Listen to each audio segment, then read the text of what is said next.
बहुत लोग ये गलती करते हैं कि वह अपनी GST-R1 तो फाइल कर देते हैं, पर ई इनवॉइस से मैच नहीं करते, जिससे ई इनवॉइस और GST-R1 में मिसमैच आ जाता है, जिससे GST डिपार्टमेंट हमें नोटिस भेज सकता है। आज यही सीखेंगे कि सेल वर्सेस ई इनवॉइस का रिकन्सिलेशन कैसे कर सकते हैं। तो सबसे पहले ई इनवॉइस को डाउनलोड कैसे करना है। तो डाउनलोड करने के लिए हम सबसे पहले लॉगिन कर लेंगे और लॉगिन आईडी डाल लेंगे। मैं कैप्चा डाल लेता हूँ, कैप्चा डालता हूँ। ये मैंने लॉगिन कर लिया है। हमें जाना है सर्विस, सर्विस के अंदर रिटर्न, रिटर्न के अंदर डैशबोर्ड। हमें कौन से मंथ का ई इनवॉइस चाहिए, तो हमें को चाहिए अप्रैल का। तो अप्रैल पे क्लिक करके सर्च कर लेता हूँ। सर्च करा, थोड़ा सा स्क्रॉल डाउन करेंगे तो हमें दिखेगा GST-R1। GST-R1 के अंदर क्लिक करेंगे और स्क्रॉल डाउन करेंगे तो हमें दिखेगा download detail from e invoice excel. तो ये एक्सेल डाउनलोड कर लेंगे। ये एक्सेल डाउनलोड हो गई। तो ये मैंने पहले से डाउनलोड कर रखी है, तो आप यहाँ से डाउनलोड कर सकते हैं। ये मैंने डाउनलोड कर रखी है और मैंने सेल रजिस्टर भी बना रखा अपने बुक्स में से। तो मैं पहले सेल रजिस्टर खोल लेता हूँ। ये मेरा सेल रजिस्टर हो गया है और ये सारे कुछ बिल्स हैं हमारे। और मैं अब ई इनवॉइस का डेटा खोल लेता हूँ। ये हमारा ई इनवॉइस है, ई इनवॉइस भी खोल लेते हैं हम। ये हमारा ई इनवॉइस आ जाएगा पोर्टल पे से ही। कुछ और टैब्स आएंगे तो मैंने उसको थोड़ा एडिट कर रखा है, आप अपने हिसाब से देख लेना कि आपको क्या क्या टैब्स चाहिए और क्या क्या डेटा चाहिए। तो इसको भी हम उसी पेज में ले आएंगे, कॉपी करेंगे और इसी पेज में ले आएंगे, इसी शीट में यहाँ पे डाल देंगे। ये आ गया हमारा डेटा।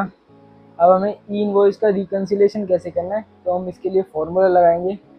ये तो छोटा डेटा है, तो आप अपने हिसाब से बड़े बड़े डेटा में भी सेम ऐसी फॉर्मूला अप्लाई कर सकते हो। तो हमें क्या क्या चाहिए कि हमारा इनवॉइस कैंसिल है या फिर हमारा ई इनवॉइस बुक्स में कैंसिल है और पोर्टल पे गया है कि नहीं गया। तो हमें चाहिए ई इनवॉइस का स्टेटस और टैक्स और टैक्सेबल, तीनों चाहिए। और ये मैं इसको यहाँ डाल देता हूँ कॉपी करके। तो इसके लिए फॉर्मूला लगाएंगे हम सबसे पहले वी लुकअप प्लस मैच का लगाएंगे एक। इसके लिए दबाएंगे equal to V lookup. Lookup lookup value हो जाएगी हमारी इनवॉइस नंबर। इसके लिए हम कॉलम को फ्रीज करने के लिए हम दबाएंगे F4 कॉमा। हम वापस शीट पे आएंगे और हमें चाहिए लुकअप एरे और इसको F4 से फ्रीज कर लेंगे कॉमा। इसके साथ लगाएंगे हम मैच, मैच फंक्शन लगाएंगे। फिर इसको टैब से ओपन करेंगे। अब लुकअप वैल्यू हमसे पूछा, लुकअप वैल्यू तो हम इसको रखेंगे टैक्सेबल को, टैक्सेबल को ही ढूंढ के देगा वो। इसको हम रो को फ्रीज कर लेंगे F4 से कॉमा। वापस जाएंगे ई इनवॉइस में। ई इनवॉइस में हम रो को सेलेक्ट कर लेंगे अब, जो हमारी ई इनवॉइस नंबर से स्टार्ट हो रही है। F4 से इसको भी फ्रीज कर लेंगे। वापस सीट पे आएंगे, F4 से फ्रीज कर लेंगे कॉमा। इसके बाद पूछ रहा है मैच, तो पहला ब्रैकेट बंद करने के लिए 0 ब्रैकेट बंद कॉमा। मैच का ब्रैकेट बंद करने के लिए एग्जैक्ट मैच के लिए 0 ब्रैकेट बंद और एंटर। तो ये देख सकते हैं टैक्सेबल वैल्यू हमारी आ गई है और इसी को हम जस्ट कॉपी और ड्रैग डाउन करेंगे। ये आ गए। तो हमारे कुछ एरर्स भी निकल के आए, जैसे ये वाले हमारे एरर्स है कुछ।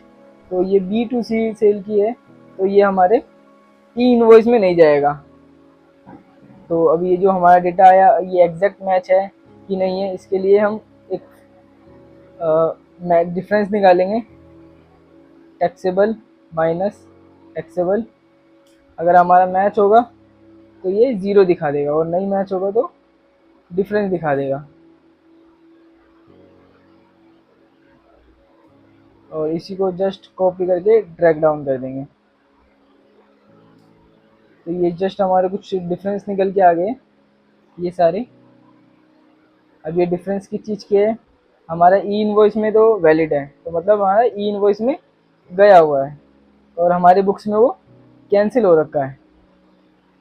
तो इसके लिए भी हम सॉल्यूशन ढूंढेंगे।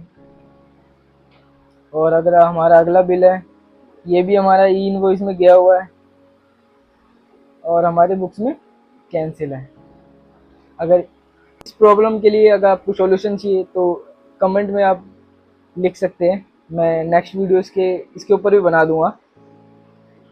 और वीडियो अगर पसंद आई हो तो लाइक शेयर एंड सब्सक्राइब जरूर करना। Thank you for watching.